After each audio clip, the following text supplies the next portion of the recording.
Seneca once said, every genius has a touch of madness. I thought you'd like that quote. Well, I agree with the madness part.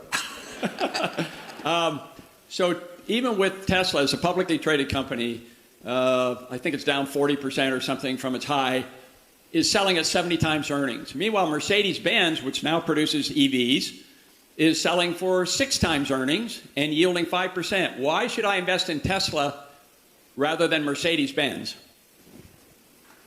Well, I actually rarely try to convince anyone to invest in Tesla. And many times I've recommended people don't invest in Tesla, and I've said our stock is too high, but then people just ignore me and keep buying the stock for some reason. But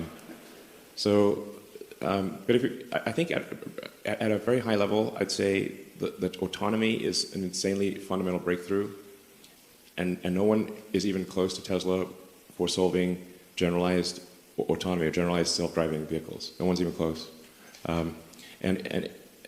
With self-driving, as I was talking about earlier, the car becomes, call it roughly 5 times more useful, but it costs the same to build. Now, can you imagine what would happen if a company was we're doing like a 25 to 30% gross margins, but suddenly that same thing was 5 times more valuable?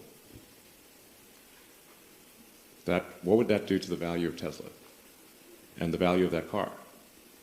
It boggles the mind, actually.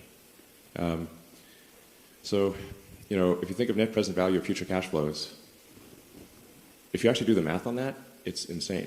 Then there's also the Optimus program, which is our humanoid robot, where we will leverage our manufacturing expertise and the intelligence we've developed for self-driving to have a useful humanoid robot.